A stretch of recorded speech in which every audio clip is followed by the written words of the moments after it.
Hey there, welcome to this weekend interview on the Inside Running podcast. This weekend I chatted with Callum Elson, UK runner, represented GB recently at the World Indoor Champs and the World Cross Country Championships last year in Bathurst.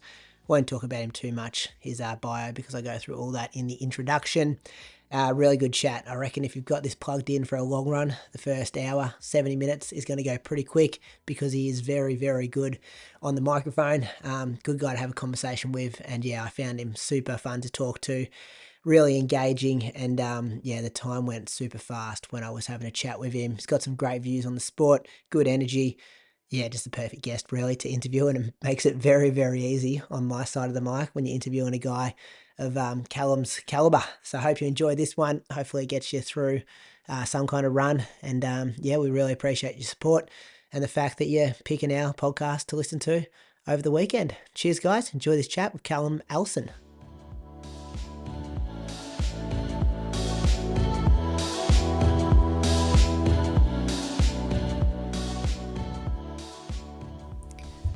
All right, this weekend's guest on the Inside Running podcast is a silver medalist at last year's World Road Running Championships in the mile.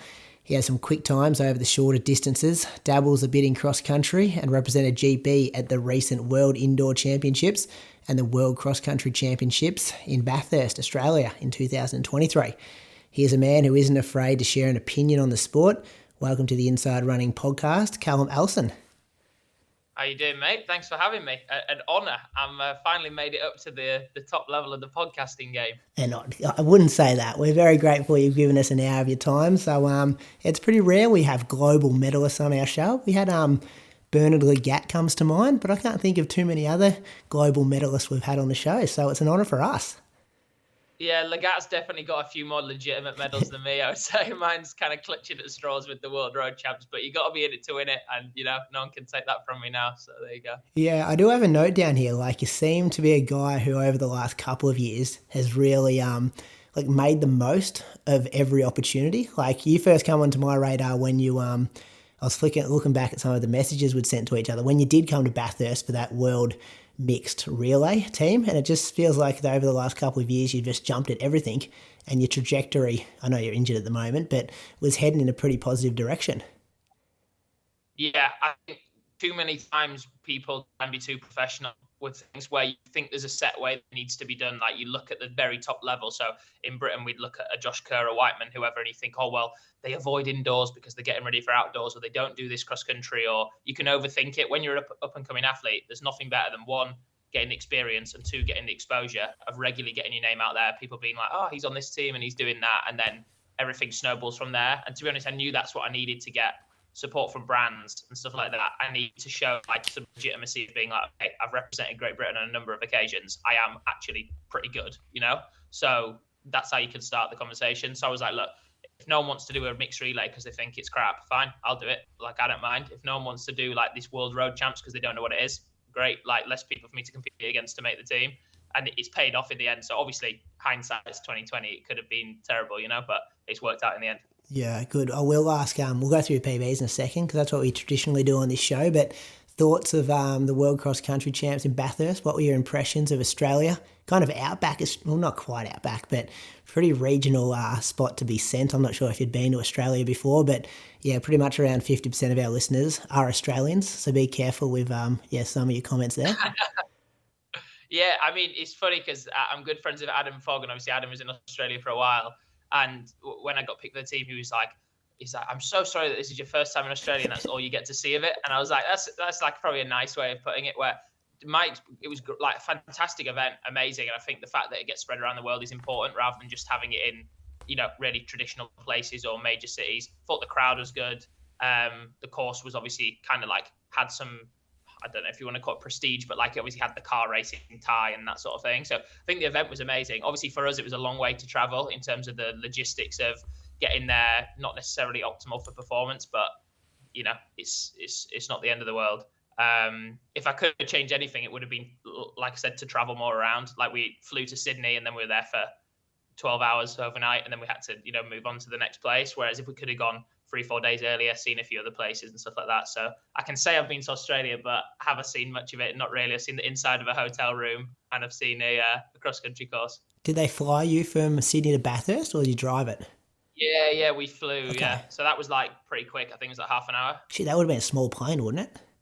Yeah, really small. Yeah, when the pilot's like, you can't take your backpack on there, lads. You're just gonna chuck it in the back. That's right. I was like, all right, this is gonna be a fun flight. Yeah, that's a good experience. I think I heard a whisper as well. You had a pretty good night on the beers after the race. Like a couple of my teammates from my local running club, they I told them I'd heard of you and was listening to a podcast and stuff you were on, and then they were like, when you won that world silver medal, they're like, this is the guy from the urinal at the pub at Bathurst who was pretty hammered. And then they didn't think much of you at the time. And then when they saw that result, they're like, shit, that was that guy. That's quality. That is quality. I love that. No, it was class, to be fair. Joe Wigfield, who's another British athlete, was on the team with me, and we were kind of like, we come all the way to Australia. We're gonna have a good time here. And going through my camera roll, it's funny to see some of the stuff I've got of unnamed professional athletes out there having arm wrestles or downing beers or whatever. So no, I love that side of it. And to be honest, we always joke about having an idea where we should have like a Patreon where for every race video you make, there should be like a uncensored version that comes out on Patreon where it's like the night out after the race. Because actually that's where like all the memories from the sport, you see the other side of the athletes. Like I think I love that side of it. And yeah, Riga was the exact same for the World Road Running Champs. There's a few Aussies there, and yeah, everyone likes to have a good laugh. Yeah, I think UK and Australians obviously get along pretty well. Yeah, pretty similar personalities, but we will go through your PBs. Feel free to jump in anytime to tell us any significant stories about when you hit these ones and what kind of memories they bring. So the 800 metres, 149. Any fond memories there, experiences? Not a fond memory. I was in we have something called the British Milers Club here, like, regional races. I was in the C race. I'd run like 3:36 or 3:38 at this point, but my 800 PB was so slow because I'd not really done any of that. I was ranked so low. I was in the C race, so I think I came second. I say it's a bit windy, but I'm sure everyone says their PBs were windy up here, so that's like a thing you got to say. I don't hate the 800, but like I struggle so much with it. It's so second nature to me to run the first lap of the race faster than any other lap you're going to run. Like I'm so much more of a strength-based athlete that the 8 just, I need to get over the mental barrier and just absolutely hammer it, but it's easier said than done. What have you clocked for a 400? I'm pretty sure there wasn't anything on your World Athletics profile today, but I didn't actually look, to be honest. No, I've definitely never done an official 4. I honestly, my fastest 4 is probably the first lap of an 8. Yeah. I've probably gone through in, I don't know, like 51 something or 52 or something like that. Is probably the fastest. I think I could probably sneak under 50, but I've not got insane wheels. I can kick off a fast pace, which is obviously important for the 1500. But yeah, in an out and out sprint, I think I'd be left for dead by most 8:15 runners. Yeah. So the 1500, 3:35, which is pretty recent. Yeah, that was good. That was the end of the summer. That was in the UK actually, but a really international field. Got pulled together randomly like 2 days after the London Diamond League. I think Sam Tanner was around and wanted to get in he wanted to practice the rounds basically for World Champs. So he'd had London Diamond League on the Sunday, I think it was. This was either a Tuesday or a Wednesday. And then we had quite a lot of Aussies were in that race as well that were over in London at the time at Tooting Beck. And yeah, that got won. I think Sam ran 3:34 high or 3:35 low. I was there with 3:35 in second. And yeah, a lot of the athletes from that race have gone on this indoors to run seriously quick. Adam Fogg was in there, obviously ran for sub 3:50. One of his Under Armour teammates was in there, John. I think he ended up running 3:51 mile indoors. So it was kind of a bit of a who's race, actually. I don't think it ever was going to be slow, just because of the names in there. If you're a 3:30 runner, Santana, you're not going to leave it up to chance to get beaten by some like idiots that are at the local track. You're going to make sure you go out hard. And a bit of like end of season vibes with a bit of nothing to lose, like just roll the dice a bit for pacing kind of thing for you guys. Kind of, yeah. I got quicker every race pretty much. Like I started the season pretty badly, but I've learned it just takes me a few races to get going. And then probably excluding the championship races, probably 6 1500s in a row, I'd just gone like 3:40, 39, 38, 36. Like I was on a bit of a roll. So I was kind of like, well, if I've run 3:36, the next thing to go for, there's no point going out slower than that pace. So yeah, I think I don't know what the pace was set for, and Nick Badeau was there with some athletes. I think he organised all that sort of thing. So yeah, I just jumped on it, and luckily, like I think that's what I deserved that season. I don't know if any quicker was necessarily. I think I really reached my potential for that summer of where I was at. I don't think there was. I didn't leave the summer thinking, oh, maybe I could have run a 34 or a 33. I was like, actually, that's a fair reflection, I think, of where I currently am. Yeah. And what do you put that down to? Like the PB nearly pretty much every race, like was it you growing in confidence and feeling more comfortable, or were you seeing things in your fitness during training that you're like, I'm actually progressing my fitness as the season goes? Yeah, a mixture of a few things. I think one undeniable thing is just getting into better races. Like if I think about each PB I got, I wasn't winning any of these races. I was still coming third, fourth. My best finish was probably a second. So the fields I was getting into were of athletes that, okay, even if I beat them in the last 100, I've been towed around for 1400 by people that are really going for it and know that they're capable of running those times. So that's like something that you can't hide away from. The quicker my PB got, the more race directors would let me into a better race, and therefore it just kept snowballing.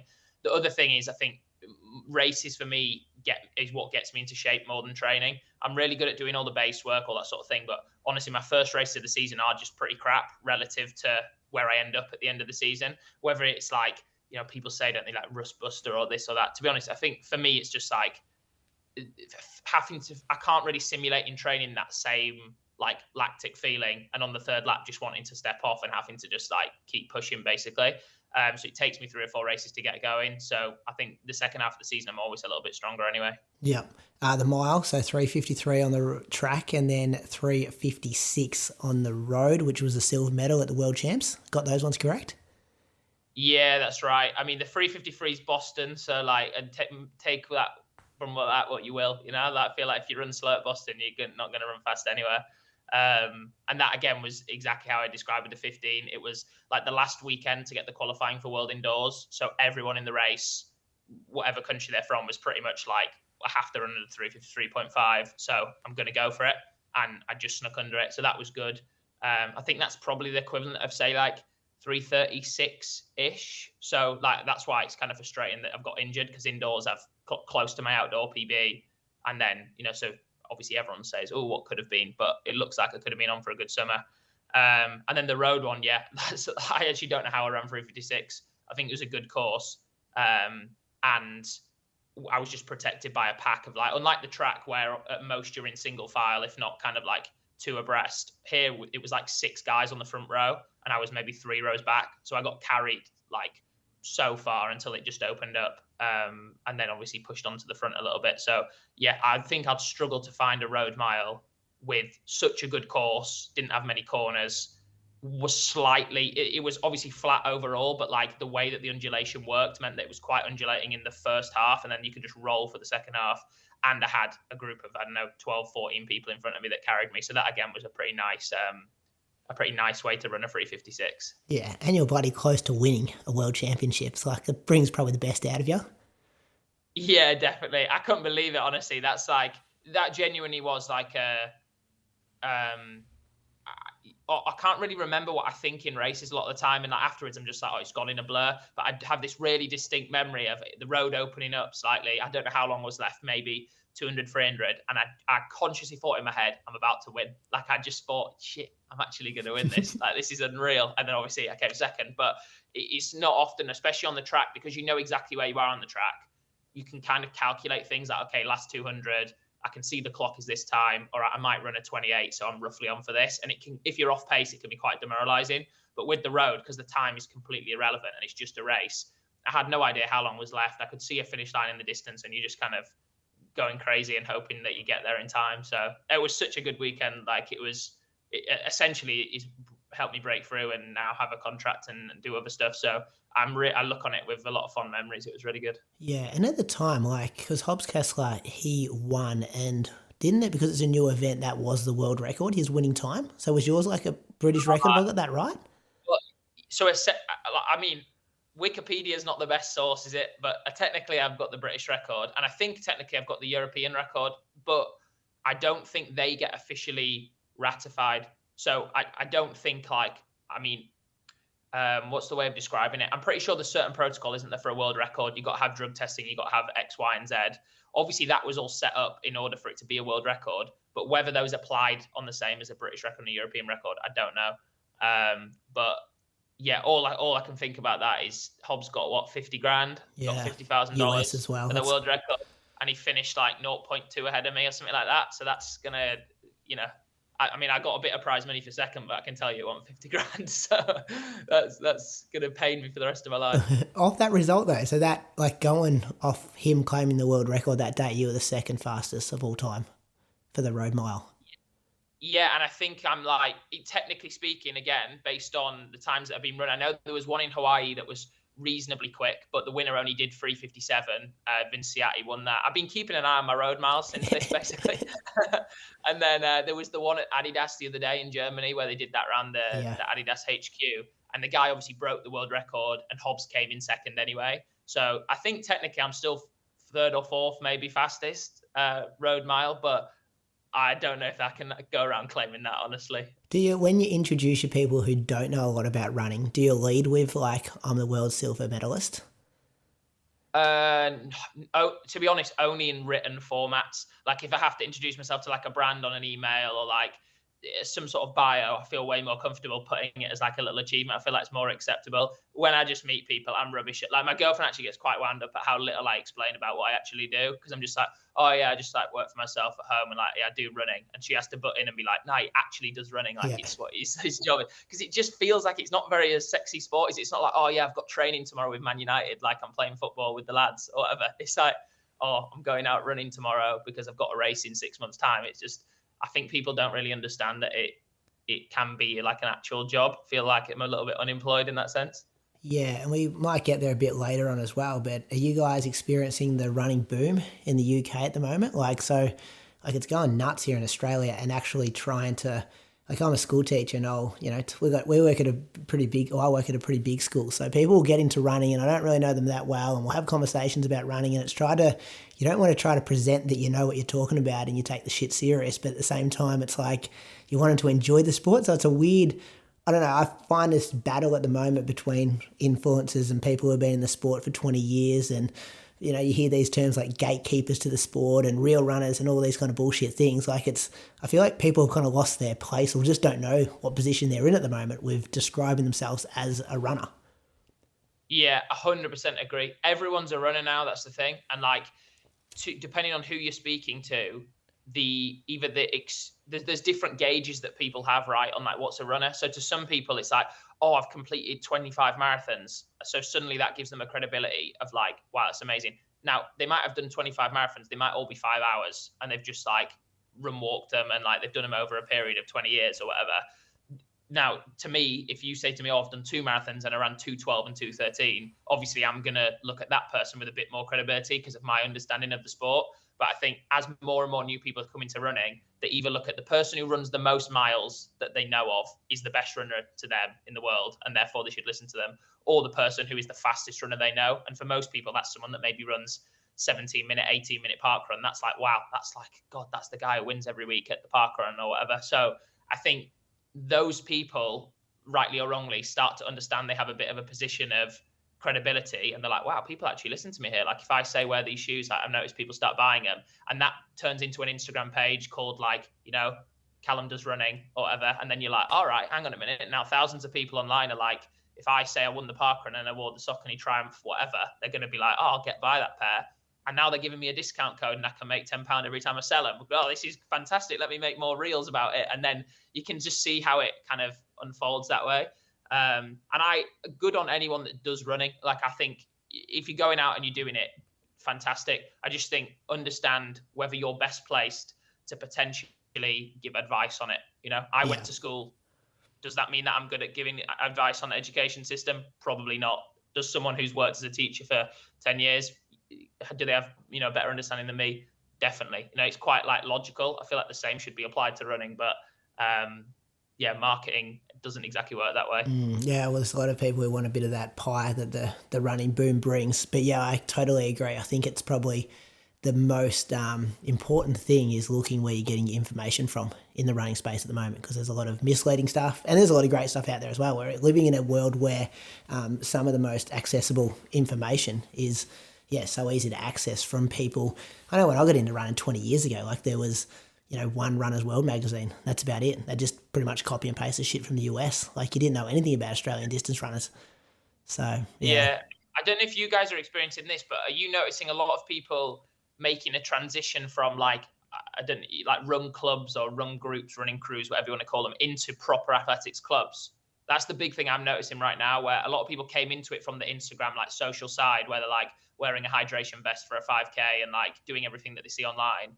But once they've been in it for, say, 6 months, 9 months, they've started to see something from Sweat Elite, see a podcast, see like a Canova thing, or like they start to gradually get information from, let's call it like real running or athletics, whatever you want to say. And then they start to realize they take it a bit more seriously and move away from that kind of misinformation, social media side of things, and maybe transition to leaving the social Thursday night pub group and they join like an athletics club where they're training twice a week and start to take it more seriously. So I think it is actually coming a bit more full circle, where like it is good. We're getting more people into the sport and they are actually transitioning into like the traditional athletics club system, which I don't think the older people, maybe like if you're 70 and you've been in the sport for a while and you just see people charging for coaching or doing whatever and you kind of hate on it, I think you need to also recognize that it is pushing more people into like the actual sport as well, which is good. Yeah, we obviously see it with the fun runs over here, like our bigger marathons all selling out, but not so much like the state cross country, 10 race tournament and stuff, or the milers kind of club stuff that you're talking about. Oh, actually, they've got pretty good numbers, but yeah, I'm not 100% sure if it's fully came back to that yet, but I feel like the tide's turning a bit where, because there's so much information accessible, people are starting to call out the bullshit information. Like you're starting to get screenshots of people's Instagram comments where, hotly debated topics are getting, back and forth, and a bit of lips getting thrown and stuff like that, which I think is probably good for the sport that, some of this stuff's kind of getting called out. Yeah, ChatGPT, that's the one. People just write me an Instagram post of how to run a faster 5K and then copy and pasted with a reel of you, jumping up and down outside a coffee shop. That's the formula right now to go viral. Yeah, well, you've done pretty well on your online presence. We'll get to later, but we still haven't got to your 3K. 8:02 for 3K back in 2022. Yeah, I think that's probably my worst. No, I think that's my worst PB, I'd say. Well, obviously, my like half marathon stuff's terrible. Yeah. But yeah, if you look at my 15, it should be way quicker. I just haven't done one in ages. I think that's indoors 2021.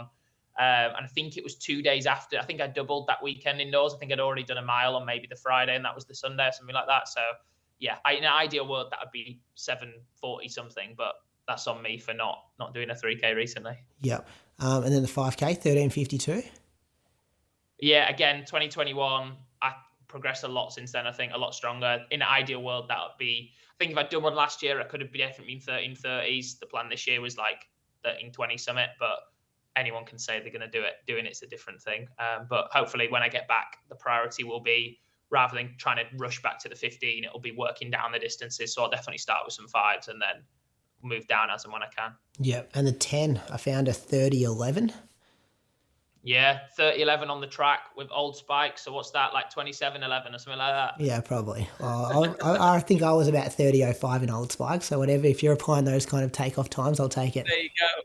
We're Olympians based on that. No, I can't remember exactly when that was. I think it was even just after. Have you got the year? 2021 I've got here, yeah. Yeah, I think that must be during, I think it was like a post-COVID like type of race or something. I'm not 100% sure exactly what the setup was, but I did win. But I was in the B race of that.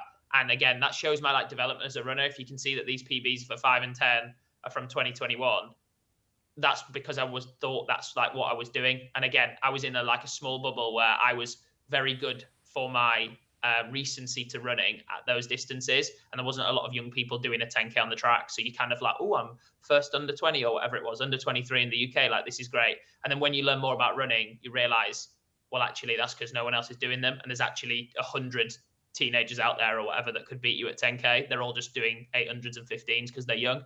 And then since then, I've pivoted since I went to the States and done middle distance stuff. So those PBs eventually will get rewritten, but might be a while. Yeah, well, you described yourself as a strength-based like athlete, and when we was talking about the 800s, but it feels like your race selection for strength-based events has been more towards like the cross country than it has to be like, let's jump on a quick 5K, let's prioritize a quick 10K, even the half. Like you'd run a pretty quick half off the training you do as well.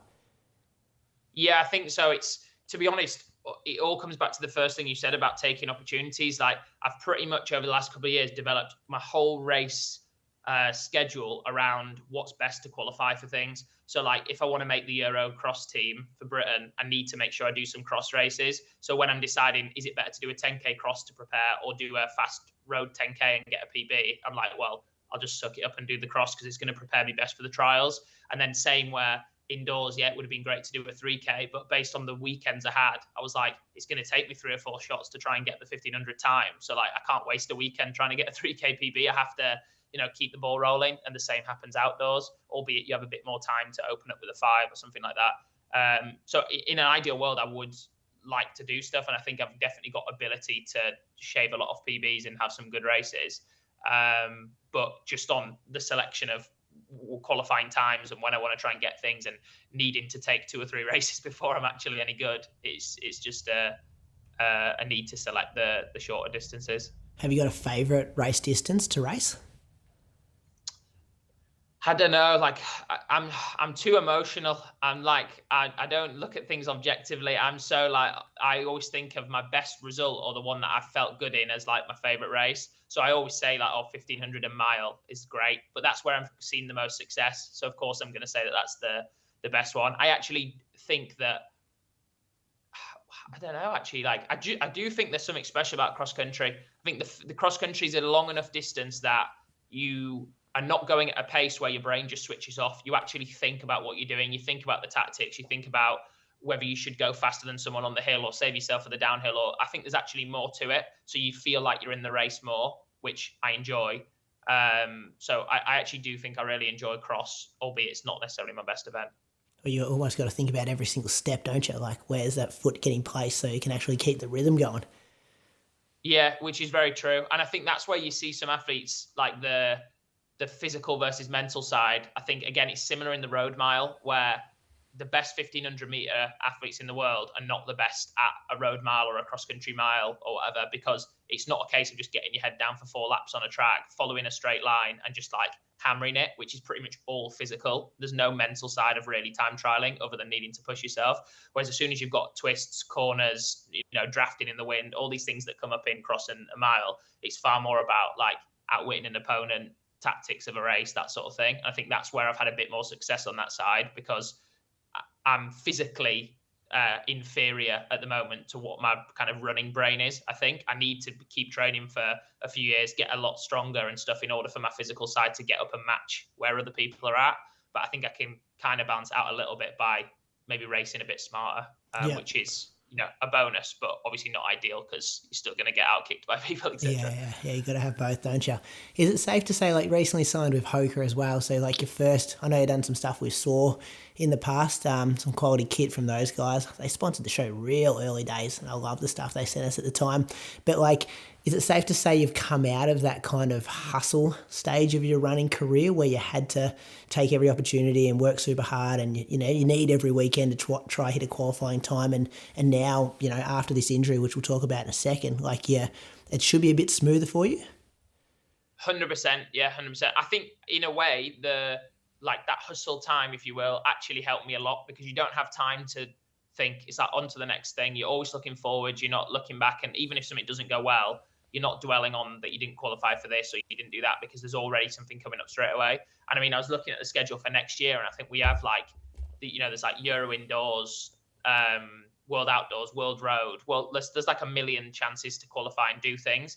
And the former version of myself might have gone, right, I'm going to try and qualify for all 5. Like, I need all the maximum opportunities. Whereas next year, having the security of, okay, I've got a brand that supports me. There's not a massive weight of expectation to have to go out and do this or run this time. I can think about what's the best for my development and maybe pick out, okay, in an ideal world, we'll try and go to this championship, but only if we can take these necessary steps to get there. And there's not I don't have a pressure to have to try and make a team to get my name out there to build exposure. I've kind of put in that legwork, got, touch wood, luckily like a good reward for it, where a brand's gone, right, for this amount of years we're going to support you, and like we believe in trying to get you to a next Olympics or whatever it is, which should now allow me and my coach especially to kind of, you know, be a bit more sensible, because often I'm driving us away from what's physiologically best for me by saying, well, actually, no, I need to get ready for this in 5 weeks, or I need a shot at this. And he's like, well, in an ideal world, we'll have a week off here and then we'll build to this. And, you know, you might need another 6 weeks after that to actually be where we want you. We've not had that luxury, or I've not felt we've had that luxury. So it'll be great now going forward. Like altitude camps, you know, all those kind of things. Like, here's a race in 2 months' time. Like, or the racing block starts in 2 months' time, and you start hitting everything from there. Yeah, and I'm like terrible at that sort of thing. It's like, how can I get to my level when I'm running 3:35 and I've like still not really been to altitude? I've been to Potchefstroom in South Africa, which is, you know, it's basically just warm. You know, it's a little bit high up, but like in my head, I should be setting aside time where I'm like away for 8 weeks doing this. But the attitude I've had, and I'm glorifying it as if it's the right thing. It probably isn't in the long term the right thing to do, albeit it has paid off for me. Is like, well, when people are away and they're not racing because they're in Font Romeu or they're in Flagstaff and they're doing this, they're missing this race or this trial that gets them here. Or actually, well, those 5 guys are gone. So I've gone from being maybe the 6th best in the race to now I'm winning the race. And off the back of it, I've got 5 magazine articles, and now Hoka are thinking, oh, this guy's getting a bit of noise. Maybe we'll start a conversation with him. So again, hindsight's 2020. It's worked out for me. But for all I know, if I'd changed the strategy last year, maybe gone away on camps, been a bit more reserved with things, who knows, maybe that 3:35 race does become a 3:33. So, you know, there's no right way of doing it, I don't think. Yeah, and recently represented GB at the World Indoor Champs, which you got spiked. And we've all been spiked in track and field races before, but you got a partially torn Achilles because the guy pretty much stood on your Achilles and, I don't know, sliced it? Is that a good way, like a free accident? Yeah, it's crazy. Like you said, you get spiked all the time, and I always finish and I've got like a wound or whatever. I'm like, oh, war wound, like make a joke out of it. But yeah, this one, I mean, I don't know how the odds of it would work, but the millimeters of like precision that it's happened with, I'm sure it's like pretty hard to replicate again. Because as my back leg from my swing is coming down, his front leg's coming forward, and it must have just caught at a very slight angle and almost like perfect pendulum timing that his spike has, all of his spikes to be fair, but one of them in particular has, cut into my Achilles, which it obviously hasn't gone, it's not gone like straight through the tendon, like with that individual spike. The spike has nicked into the tendon. So obviously it's caused like a weakness. And then as I've taken more steps afterwards, thinking like, what the hell's just happened? And I go to grab my calf, that's where the tendon has kind of come apart from itself, because it's obviously been so weak from getting the spike into it. But yeah, frustrating. Just an annoying injury. Like it's good that I didn't cause it. I didn't overtrain. I didn't go into it thinking I've got a bit of a niggle, and I didn't have like a dilemma of shouldn't I race, which I think would be harder to deal with. But it's just frustrating knowing like the trajectory we've talked about, and then an accident like that can happen. But at least I went down in a blaze of glory. It wasn't like I fell over at training or something like that. Yeah, at least it was representing there your country at a World Championships. Yeah. Like, decent place to go down. And the the event you're trying to qualify for, like moving forward, looking ahead to the next few years, like you guys have got the 2 previous world champions who are wearing the same singlet you're trying to wear. Like, that excites you, scare you, motivate you when you're kind of throwing around some of the names you're up against at the moment, trying to get a singlet from? Yeah, it's difficult. I think it's good that it's good for British athletes in general, because even though it's harder to make teams, the country and athletics especially just got way more eyeballs on it. So from like whatever that quote is, rising tide, all the ships going up, all that sort of stuff. Yep. It's like it's good from that perspective. And I think also people have broken through all in slightly different ways. So you've obviously had like Kerr's gone through the NCAA, gone that way. You've had Whiteman, who's like made loads of finals and been pretty shit, and then has like nailed it on a couple of occasions, and his whole career's changed. But you've seen that he's been through the trenches for the last 10 years doing it.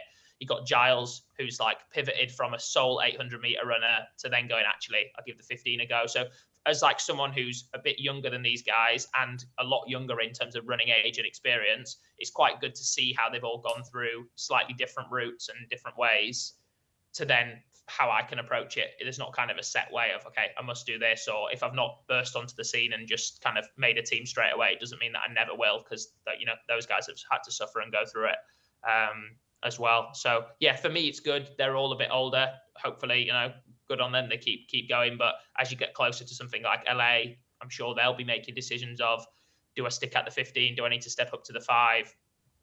Injuries, wheels, all that sort of stuff. So yeah, it's not something that is too intimidating, to be fair. It's quite nice to be a bit of an underdog. Yeah, because you're 25, is that correct? Yeah, 25, but I started running so late that like my agent always says to me, he's like, we treat you as if you're like an under 20, basically. He's like, when we pitch you to like a race, or like the expectations you should have of yourself in terms of development should be that you're still in, obviously before I got injured, you're still in that phase of like the rapid development before you then start to plateau and things get a little bit harder, just because I started running so late.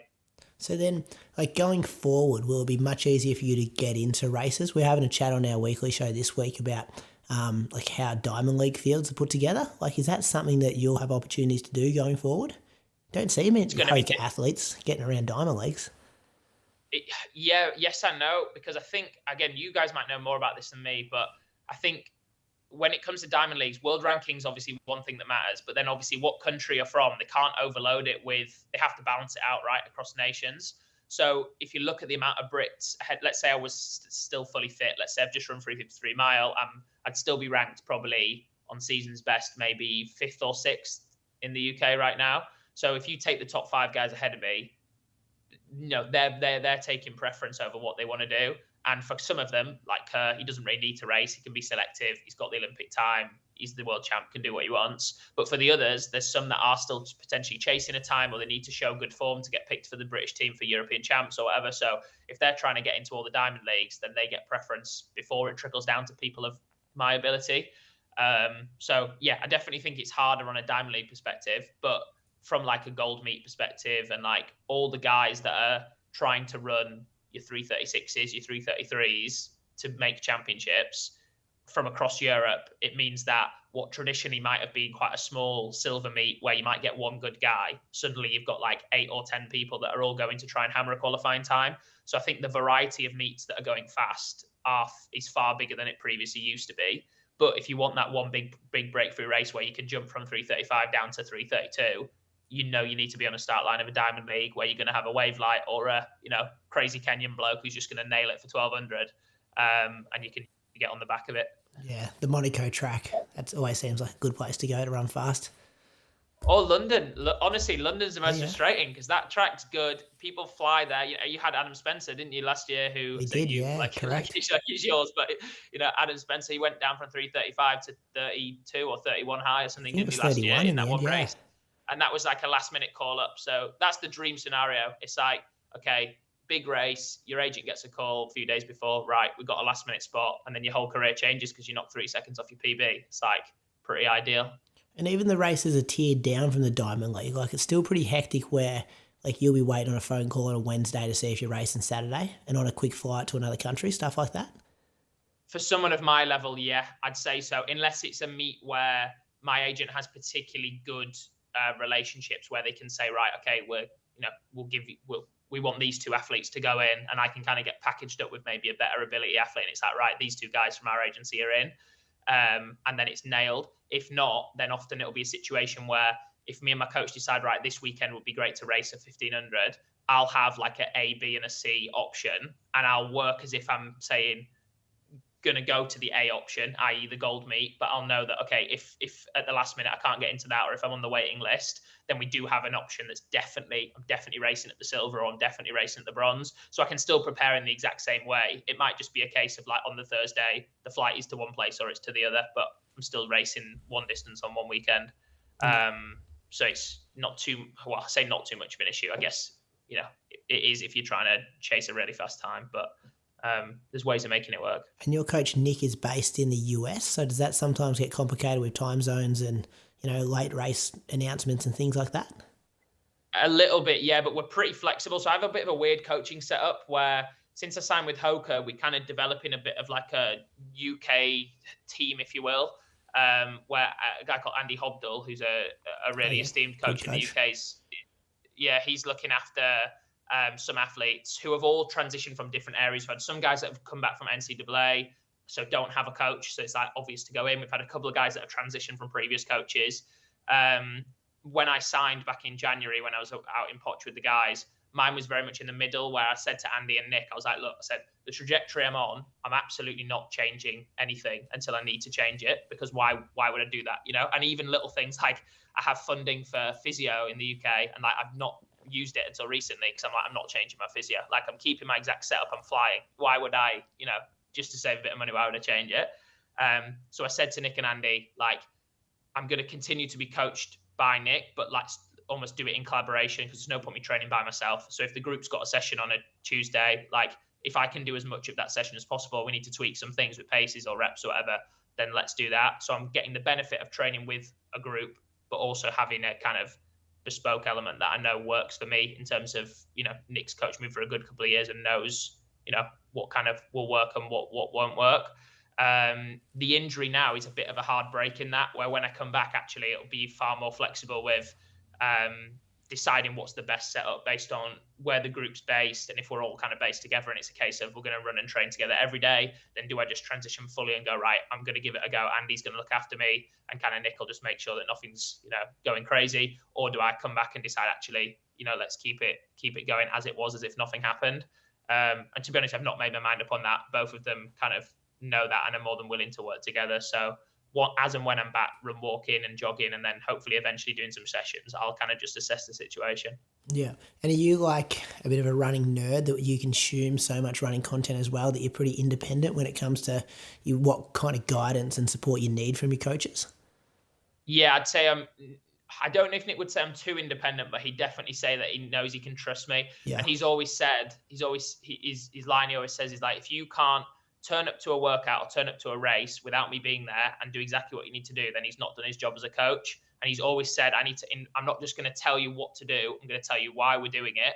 Ask me if you don't know stuff about how it should feel or what the effort should be. Like, ask me, because when you do it by yourself, I need you to know that if I've given you 16 fours and after 12 you're absolutely cooked, rather than put yourself in a hole for 2 weeks by pushing on and doing 4 just because I've written it down on paper, you're informed enough to say, actually, it's good to stop after 12, or I need to dial back this pace. And same with, how threshold might feel on one day to the next and stuff like that.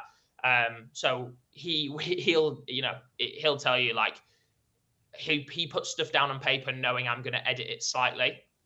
And because he knows that, he will either over or under exaggerate some things. So if he's put 3.5 mile cool down, he knows I'm only doing 2. The reason he didn't put 2 is because he knows if he puts 2, I'm doing 1. So like he's learned what I do and he'll play with it. But yeah, I'm pretty flexible, and I quite enjoy having some like ownership over the training. And I'll suggest as many ideas to him of, let's try this, or should we do this, or here's a session that we could emulate, as much as he'll say, absolutely not, that's wrong. Like, don't tell me that again. Like, we're doing this, and he'll be quite harsh with me as well. Sounds like a really special relationship. Was he your college coach when you were in the States? Is that where the relationship started? Yeah, so I was only in the States for a year. For the cross country season, Nick didn't work at the college, and then he joined in the January, so I had him for the indoors, and that's literally where, obviously, as you know, indoors, like the most they do is 3K in America. So he was like, we're going to have to do a shorter distance. And at this point, I'm still nailed on that. I'm like a 10K runner. I've done this 10K on the track, and I think I'm like, going to be like the next marathon guy. And that's where I ran some good middle distance races. I think that's where we got the bond of being like, I had absolutely no idea about middle distance or what I should be doing, that I just did everything he said and kind of was very much led by him. And obviously, because the trajectory's just gone on and on, I've been like, well, I'm not going to not trust it. But yeah, we work quite well together, because he's not fussed with anything to do with exposure, what races might be good to do, how I'm going to commercialize something. Like, he couldn't care less about that. He's very much just like, well, I'm going to tell you what's right from a performance perspective. And then I come with the other side of it. I'm like, well, actually, this race, if I won it, I know it's not ideal timing, but actually it would get me this, or it'd be good for this or whatever. And we kind of have we meet in the middle, which I think is why it works well. Yeah, okay. I've only got about 20 minutes left with you, but I've got some talking topics here. Maybe we'll just, I don't know how long we'll spend, probably spend, all the rest of the 20 minutes on the one topic, but we'll see how we go. What are some of the triggers for you in our sport? What are some things you don't like? If you could change, what would you be tweaking? That's probably the second part of it. If you're in charge of world athletics, what kind of changes you make into the sport? So does this have to be something that like actively annoys me, or just like things that I just like don't enjoy about the sport? Either or. So, for example, I get actively annoyed. I've been seeing this trend lately when people, like, I'm probably like that sub elite, like maybe not even sub elite anymore. Like, I'm a dad who just runs now, maybe. But I get annoyed when people at my level do a fun run. They come 25th, they've had a shit run, and then they go, oh, but there was 25,000 people in the race, so I come 25th out of 25,000 people. And you're like, mate, half those people were dressed up as characters. There were mums pushing prams. Yeah. Like, you're really trying to go with that clickbait line. There's probably 50 people in that race actually, do it as a sport and taking it serious. But that triggers me at the moment. That's the kind of example I'm thinking. Okay, I'm gonna get a lot of hate for these things, right? But I think I've got a You're couple. talking to an audience that loves running though. Like these are your fans. Yeah, but some of them might love running so much that this might be them. So age group, like successes frustrate me. So this is more in like the triathlon world than just in the running world. But when people are still a good level of runner, so if you're, I get it if you're like much older, right? If you're in like the V60 category or like 60 to 65 category, I totally get it. Like you are running at your age when no one else is. But what I see is a lot of say like 35-year-old guys who are still good enough to compete in the senior open category, who are like very, very good and will win a lot of races. And they're like, oh, I'm first ranked 35-year-old in the UK, or like in the 35 to 40 category, I finished in this position or whatever. And it's just like, well, come on, like why you were 34 yesterday, you're 35 today. Why is your whole goals just changed? And now you're suddenly like banging on about how you're in the veterans ranking. So that's part of it. But then the second part is, and they mainly do this in the UK with triathlon, is they have like age group, like GB vests. Oh I don't know yeah, if that's like a thing this is an in Australian Australia. thing as well. Yeah, so you represent Australia. Like, oh, I'm like GB athlete. I'm like, you're not a GB athlete. Like, I'm sorry for being defensive, but you've paid to get the kit to do one of 25 races in the year that you can do wearing GB age 35 to 39 duathlon kit or something. Do you know what I mean? So Yeah. one of those things just annoys me because I think like, come on, like work hard and earn the real deal, or just be like, look after it for what it is. So something like that would frustrate me a little bit. But again, good on the people for doing it and getting out there. The other thing I think would be how do I phrase this one? Like, what's the right word? Basically, like all the gear, no idea. If you know what I mean. I don't know how to express that because it's rich coming from me because I have loads of kit and I'm big into buying super shoes and doing whatever. But I think it can go way too far. And I think now for most people it is going too far where I'm seeing them do like a flat lay where they're packing their bag the night before. And it's like they need to put more shit in there just to make the video longer. Because there's things that like, I like to think I've been in most race situations where it'd be like a horrifically muddy cross country or like a really warm race or whatever. And I know there's only certain things you need, and people packing like as if they're going away for like 3 weeks survival thing, the amount of shit that's in the bag. And it's like just because it needs filling up so they can take the backpack with them.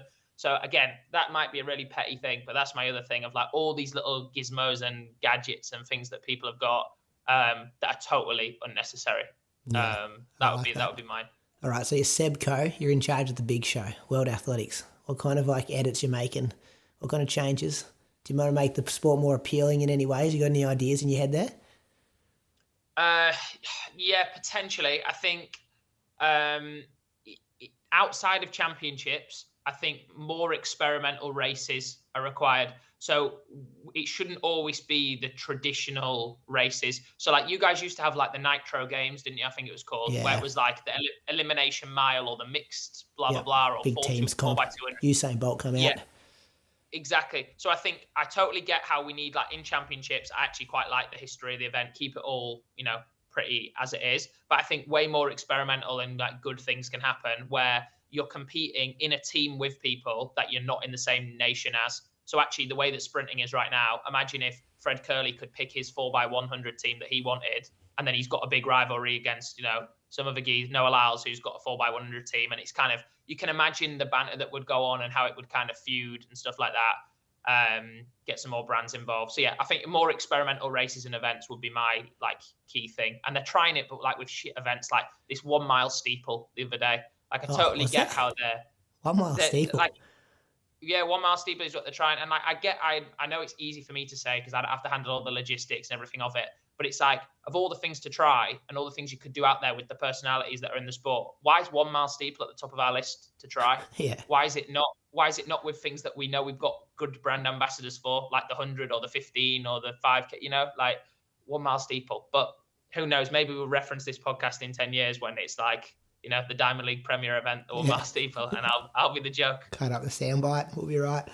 Hey, you're also a content creator, I suppose, in the running space. I'm not sure if you like the term content creator or what you call yourself, but you're very active on Instagram. I think you've got like 25,000 followers, something like that. YouTube, you'd make like mini documentaries about your races, and it's very high quality, the content you kind of create there. I think you do employ someone to like do the videography and stuff for you.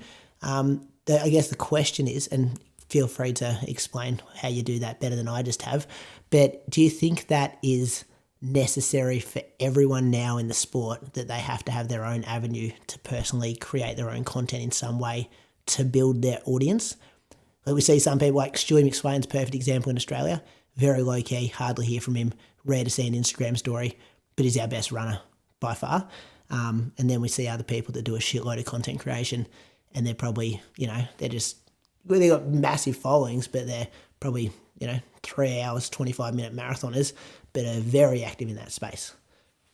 Yeah, I think there's a fine line, and I think if you class yourself as an elite athlete or that's your aspiration, you have to always make sure that performance backs up whatever else you're doing. And I've been whether it be skill or fortune, that when I started creating content, my performances also got better and better. So you were tuning into an episode and it wasn't like, oh, I wonder if he's talked a big game this week and he's run shit again, which is like 90% of creators out there that are like, Project 220, Project Sub 3, whatever, and then they just don't do any training. Don't get me started on the 221. Adverts. The 221 is the easiest one to that's your clickbait headline. And I've only just broken 220 twice, and I know how hard it is, so it triggers me big time when I say I'm breaking 220 and your PB is 228. You know how fucking hard it is to actually take those last 8 minutes off. Yeah.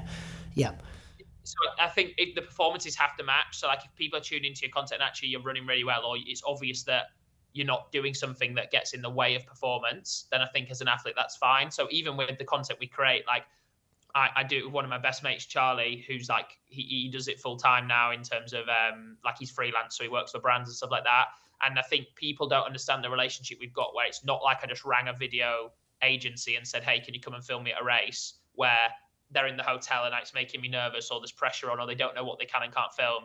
Me and Charlie have been friends for so long, and he understands running so well because he runs himself, that he knows like, okay, when I'm warming up and I'm nervous or having this attitude, like film from far away, or like don't come up and say this a second before I'm going to race, or like nothing that we do gets in the way of performance. If anything, it actually enables performance because it gives us either the funds that we need to do better things, i.e. I can fly to Boston and do a race because I know I'm recouping some of the money from an advertised video, and or it gives me some level of extra, without being really like cliche about it, it gives me almost extra motivation to be like, this is going to be a class video if I smash this race. Like if I run this at the time, this is going to be really good. If I flop, it's kind of like, bit of a crap video, So I think from that perspective, that's how we do it basically. And I think it would be a different story if I was running shit and still putting all this adverts out and doing all this sort of thing. I think, actually it'd annoy people a lot. To answer your second question in terms of should people do it, or do they have a responsibility to do it themselves now, do you think? Yes and no. I think doing something, yes.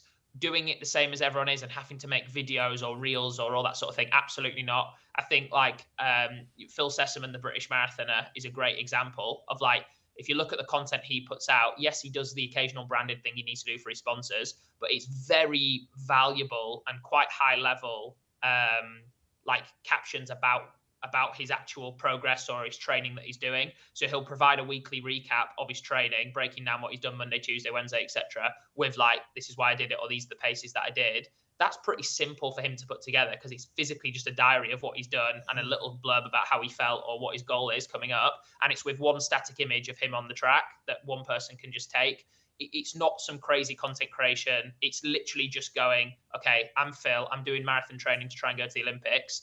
This is pretty unique that other people don't don't know, and it will actually add value to other people. Let me put it up in a little Instagram post once a week. Great. I suddenly now have an audience, because people like me and you that are thinking, I'd bloody love to run a 208 marathon, I wonder how he does it. We're going to follow just so we can keep a tab on it and maybe apply some of the training to ourselves or that sort of thing. So most runners have the ability to do something like that, because what you're doing is unique, whether you're a pro athlete like him doing all that training and it's 120 miles, or whether you're doing 50 miles, you've got 2 kids and a full-time job, and it's how you fit it around your work and how you make things, how you do that. That is still very unique to you compared to other people. So if you're going to create something, it has to be based on your own experience that just you have, not, oh, everyone is making a reel of them putting their shoes on and then rocking back on the heel to show how squidgy the foam is, so I'll do that this weekend. It's like, well, millions of people are doing that every weekend on Instagram, so you're not going to stand out. It serves you no purpose, really, I was literally in a Lululemon ad doing that in their shoes about 3 weeks ago. So and the agency asked me to do that. Like, this is, but so behind the scenes, you rock up and they've employed an agency to do this video, and they're telling me that this is the trend. Hold the phone up here while you're running. We want to do, and I'm just like, and it's just like, they're very much like, these are the trends we see in the running space. And I kind of say, running space in inverted commas, because it's different to the running space I would see myself in, but it's like, this is what we know. And it got 1.1 million views. It was like, this is what the market we want to hit. And for me, I'm like, shit, I'm usually out in a dirt road in the middle of the bush, don't have my phone in the hand. Like, it's not really the space I'm in. But you're right, it was every one of those cues. It was like they wanted to hit all of that. And they were even saying, like, it's got to be a 40-second reel because we know people lose an attention. Like, whatever their minutes, like, you got to cut it to 40 seconds now because people just keep scrolling. Yes, what's unique about that is that, and again, this is where, like, literally this conversation, let's say that you're like, aspiring runner, you don't know what content to make. This conversation in either written format or you speaking to the camera, that is like something that's super unique. It's like, I'm in this, I've done this ad, like, here's some things that I found out about, or the reason I did the ad was because, it didn't completely align with my running, or like, I thought some of it was a bit cringe or a bit whatever, but actually it allowed me the finances to do this, or it supports me with the kit that allows me to do this, or the brand offers me this amount of exposure or whatever. I think that's what we need from more professional runners, to be like, actually explain why you're doing certain things. So don't just do your muscle food ad unboxing. Be like, actually, the reason I'm doing this is because, and just be honest about, like, I think all athletes want you to succeed and understand you have to make some money, you have to commercialize in order to better your own career. But for some reason, athletes feel a bit shy about openly admitting that. I think actually there's way more sincerity to go, you know what, guys, unless I win some seriously big races, I'm earning absolutely zilch from prize money, and I'm an all right runner, so I get a bit of money from my brand. But I tell you what, it's not like, if you want to live in London, I'm not earning a banker's salary, I'm not earning loads of money. So I've got 2 choices. Either I can be like, a bit above minimum wage and not do any of these ads, and therefore not be able to travel to races and do all this stuff, or I can show you guys some ads. I'll be really honest about why I'm doing them. I'll try and add as much value to you. I'll try and offer you some sort of discount. I'll do whatever. And you should just know that the money I'm earning from it is helping me do X, Y, Z in my career. I think if people were more open about that, everyone would be like, you know what, fair play. And now actually I want to buy into your ad. I hope you get another one. I hope you work with more brands, because I see directly the correlation, rather than people seeing an ad and going, I bet he's making thousands off that. I can't believe he's trying to sell us that. I bet, and it's like, that's not really the reality in the running space. Yeah, and you're getting that opportunity as well, because if you don't take that opportunity, somebody else might take it, and then you're sitting here whinging about, why is these brands spending all this money on an influencer that isn't maybe embedded in the running space in a certain, and even having the opportunity to, like, when we were talking about it, they're like, send me some examples, you can film it yourself, or we can, we're happy to pay a agency to do all the filming and all that kind of stuff and cut it all together, which you're like, that's a good opportunity to not have to do that work yourself in a lane that you've got no idea about. So, it's fascinating. Hey, you do much reading? You got a book on your bedside table at the moment? I always ask my guests what they're reading at the moment. Nothing? No, I haven't. I'm trying to think. The last thing I read was a book called Black Box Thinking. Have you heard of that? No, I haven't. Thinking. What's it about? It's a great book. I'd massively recommend it. It's really good for coming to. The whole book basically is about how in different industries, some are better than others at learning from their mistakes, and how they directly address failure. And as a result, their progression in the industry is far greater. So take the airline industry, hence why it's called Black Box Thinking. It's like every time there's a plane crash for the last however many decades, they analyze all the data from the black box inside the aircraft, and they can basically directly go, right, it was either a pilot error or it was this error. They can look at the data find out what went wrong, assign the blame to something, and as a result, they learn from the blame next time. And that's why the airline industry's like progressed at such a rapid rate. And they compare it to things like the healthcare industry, where, at least in Britain, the studies they give is to do with how when there's faults in surgery, there's such a hesitancy to give blame to anyone because of the sensitivity about it being someone's life that's been lost, that actually the rate of progress and trying to eliminate like the same mistake happening is actually a far lower rate. And they do that with loads of different industries and show different things. But I think it's a really good book, and I think it's massively helped me when I've had a bad race or like something's not going well, to be like, right, Callum, did you just fuck something up? Like, did you do something bad? Rather than thinking, was it windy? Did you do this? Shouldn't you have eaten this? What was wrong? And I'll just go, yeah, actually, I pussied out on the third lap and I ran 60 when I should have hammered it and run 58. Right, learn from it, move on. And like, it's helped me directly give the blame to stuff. So yeah, good book. Would recommend it. Yeah, that's good. Second last one. Who do you get your inspiration from? You got any posters on your walls? Athletes, musicians, any walk of life? Like, who are you kind of looking up to? Yeah, interesting. Who do I get my inspiration from? I don't know. I consume a lot of stuff. I think I get a lot from like entrepreneurs and like startup stuff. I love consuming that sort of content. Like I love rewatching like really old stuff from like a Steve Jobs thing or an Elon Musk thing when he's starting like the business, and how they speak about like stuff that doesn't yet exist, and they speak about it with such confidence. So I consume a lot of that content. I wouldn't say I've got like one like specific idol or anything like that. From a running perspective, it was always Mo Farah. Like I think I just started running at the time where it was like, I grew up when it was London 2012, and then as I was getting into running, Farah was like still class, and was the only only good British athlete pretty much in any of the distance events. We weren't dominating 1500s or anything like that at that time. Is it still him now in 2024? I don't think I get inspiration from. To be fair, I wouldn't say like, oh, every day I wake up and like, oh, Mo Farah's inspiring me today. Some prayers. But if you said to me like, oh, you have to chuck on like a race on YouTube now that's gonna like get you pumped up for your race at the weekend, I would always go back to like watching Mo Farah kill someone over the final 400 or something like from like 2012 or 2016 or something like that. So yeah, from a running perspective.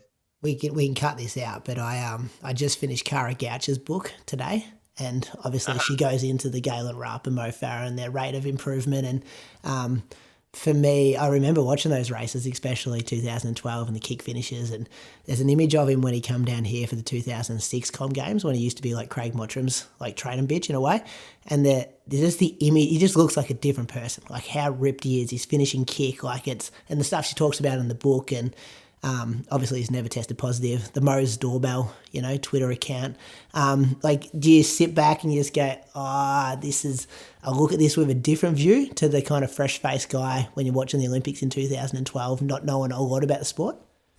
100%. The more I've got into the sport, the more I start thinking that about everyone, honestly. And every old performance I look back, I'm like, we had a thing in the UK the other day called Bannister Miles. It was like to celebrate the 70th anniversary of Roger Bannister, and they had like El Garouge ringing the bell for the final lap. And like when I go back and watch that world record, I'm like, surely not. Like like everything is clouded in some sort of suspicion of what did. And the more you learn about the sport and the harder you realize it is yourself when you're trying to shave off half a second, you do think to yourself, like, how have people made this jump or done that? But I think for me, watching those races, I go back to like I watch it as if I'm watching it the first time almost.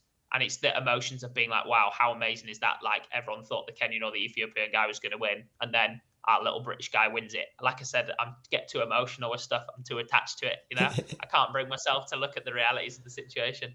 Yeah, well said. Hey, one question you wish I asked. We tried to go with your running and the content and a bit of everything, but is there something you want to bring up that I haven't got to with my list of notes here? I don't know, What do our listeners need to know that I haven't brought up today about you? You've been pretty comprehensive, to be fair. You've been pretty good. I think one thing about me, and I try and find a balance with this, like when I do podcasts and stuff, is that I just think there needs to be, I'm trying to be a straight talking person within the sport, and you can't burn too many bridges and piss too many people off, because actually, it comes back to bite you and no one wants to work with you and you've only shot your own career in the foot. But I'm a massive advocate for actually removing a lot of the bullshit of people needing to say or do a certain thing. And, you guys say pretty much what you want on the podcast within reason of like how you feel. And I think that's why listeners buy into the podcast, because that actually I'm not getting fed anything that's like a load of rubbish. They're actually just going to say what they think and say what they want about other people. So, in the next 5-6 years, when all the press conferences start and we start doing running like it's UFC, then hopefully I get my time to be up there and do some trash talking. You'd be a perfect character in that world, I think. Callum, it's been amazing spending an hour with you.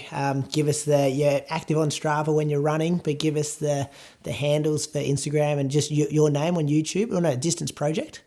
Type that in anywhere, they find you. The Distance Project on YouTube, yeah. Same on Instagram, but yeah, YouTube's the main one at the moment where trying to get 10,000 subscribers. We're quite close. So when does this come out? Pretty soon? This is coming out this weekend. So yeah, so Saturday, Sunday. There we go.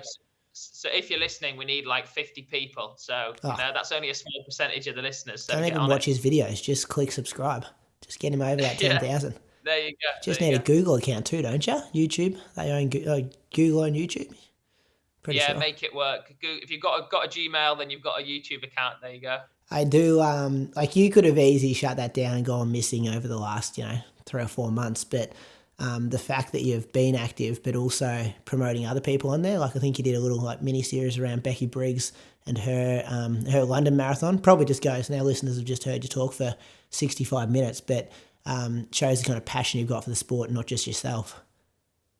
Yeah, hopefully. And to be honest, the plan always was to try and make the channel not about me in the end. I just had to use myself because it was free. Like I couldn't afford to go through an agent and give people a cut of this and do that. Like it was easy for Charlie and me just to go to the races and start making the videos. But now we've got proof of concept. We're starting to try and do more with other athletes. So by the time this comes out, there'll be the second video of like a series we're doing about the new Hoka group in London, which I'm part of. They're building up to the night of the 10Ks, which is this Saturday as of recording. So yeah, we've got something with them. We've had something with Becky. And then we've got a couple other things that hopefully should be coming out in May and June, but all about other athletes, not really me. And then every month or so do an occasional check-in with me just to see if my leg's still attached or if I can walk yet. Yeah, that docu-series, they've just had a new Bob start up in Australia, north-south, and it's just I think it's one of the most exciting, like aspects of our sport where we're starting to do these mini documentaries. Like I think a lot of people taking inspiration from Drive to Survive and thought, you know what, let's start sharing these stories. And I think people were afraid at the start and probably didn't have the video skills, but the video kind of world has come into the running world. And what you guys, the partnership you've got with your guy Charlie, sounds like a match made in heaven. Yeah, and what's mental is I'm sure you guys have experienced it through the podcast, but like it genuinely does. It's with no vanity that I say this, but it genuinely does convert to real people supporting you or the athletes that you feature during the race. So I know that this weekend at the 10,000, there'll be people that didn't know who Ellis and Rory and Scott that we've made the video about were, or they kind of heard of them but didn't understand them. But they've seen 20 minutes of their personalities, them having a laugh and joke, them playing on the Xbox, them going to training, them having a beer, whatever. And they will 100% now be shouting individually for the people saying like, come on Rory, come on Scott, that they weren't doing. And it seems like a bit far-fetched or whatever, but if you scale that up, it is literally the equivalent of if British Athletics make a documentary about Keely Hodgkinson and then she races at London Diamond League, you've got 50,000 people in the stadium who are all now, okay, yeah, I understand who she is and what she's about, and I saw this bit of footage from her dad, and you're now really invested, and you're making sure that you're like, when's the women's 800? 6 o'clock, great, like, let's get ready for it. So yeah, I think it definitely converts to helping running in kind of a in-person situation as well. Oh, and talking about emotions and stuff like you did before, I got a message after a race the other day that said, there's something like, couldn't be happier for a bloke I've never met. And you're just like, the fact that people send you that and they're bought into your story, and then it made me emotional reading it. I'm like, I've got no idea who this guy is, and it just made his day. And he was getting, it's this world that we're in with content creation and, giving people obviously what they want, that niche kind of market, and getting them on board with the journeys you're kind of doing. Yeah, and just being honest about it, because like the only reason he's happy for you is because he's like feels like he's genuinely like connected to you. And I think the only way that happens is by you just being yourself and like giving your own opinions on stuff, opening up when something's bad, when something's good, having some humor, whatever it is. which I think is why you do have massive accounts that have hundreds of thousands of followers. But when they run a race, it's like loads of likes on their amazing picture, but there's no comments of being like, oh, I know that you worked really hard to get this because you did X. Or like, I remember when you said this on this podcast in February and now you've done it in June. Like, there's not the same longevity. It's just like a flash in the pan, like, oh, that good looking person did a race on, let's give it a like. There's no real connection. So yeah, keep it up, mate. It's good stuff. Nah, beautiful, mate. You should give your boys on the podcast Run It 3 Ways bi-weekly, aren't you? If you've heard Callum here for the first time, you can hear him fortnightly. Yeah, Run It 3 Ways podcast. It's a bit of a shambles, but we have a good laugh on it. So yeah, it's a nice outlet for our things that we can't talk about in our professional life, let's just say. So we just waffle for an hour. It's pretty good. 3 different personalities too, which is it's good to listen to. Yeah, it's good. It's it's funny. Like there's so little planning and preparation that goes into it, but I think because we all come from slightly different backgrounds, we always have something unique to talk about. So they come out every other week on Saturday mornings, UK time. Beautiful, mate. Thanks again for your time. I've had fun for the last 70 minutes and appreciate you giving up some time for the Inside Runner podcast. All good, mate. All good. Thanks for having me. Much appreciated.